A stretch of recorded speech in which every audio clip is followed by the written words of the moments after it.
السلام علیکم ورحمۃ اللہ۔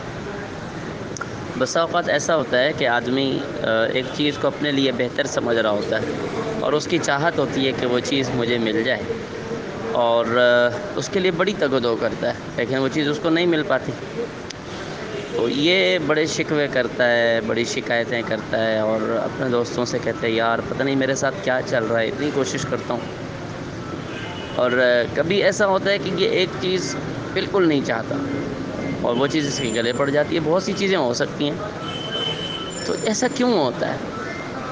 ہمیں مطلب جو کچھ ہم چاہ رہے ہوتے ہیں وہ ہمیں نہیں مل رہا ہوتا، اور جو ہم نہیں چاہ رہے ہوتے کبھی کبھار ہمیں وہ مل رہا ہوتا ہے۔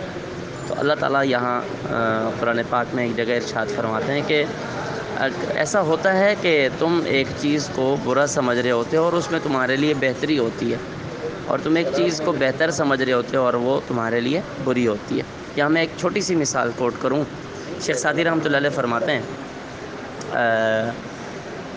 کہتے ہیں کہ ایک شخص کی 6 بیٹیاں تھیں، اس نے بڑی دعائیں کریں، یا اللہ بیٹا دے دے، بیٹا دے دے، بیٹا دے دے۔ ظاہر ہے بازاروں پہ بھی گیا ہوگا بیچارہ، مولوی صاحبان کے پاس بھی گیا ہوگا، تعویذ گنڈے بھی کیے ہوں گے، بہت کچھ کیا ہوگا، جتن جو آدمی کر سکتا اس نے کیے ہوں گے۔ تو بہت عرصے کے بعد پھر اس کو اللہ تعالیٰ نے ایک بیٹا دیا، اور جب بیٹا ہو گیا اور وہ بڑا ہوا تو وہ انتہائی درجے کا نافرمان اور بڑا ہی یعنی والدین کے لیے ایک آزمائش۔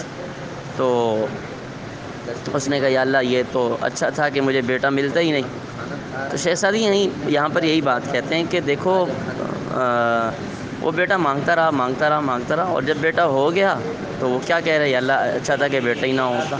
تو اس لیے ہم جو سمجھ رہے ہوتے ہیں کہ اس میں میرے لیے بہتری ہے، ایسا نہیں ہوتا۔ حقیقت یہ ہے کہ ہماری کس چیز میں بہتری ہے اور کس چیز میں ہمارے لیے خیر نہیں ہے، وہ سب کچھ اللہ جل شانہ کے قبضے میں ہے۔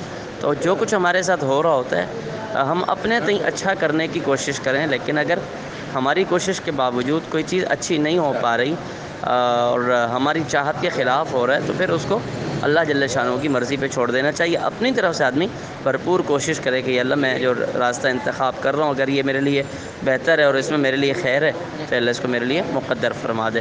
جزاک اللہ۔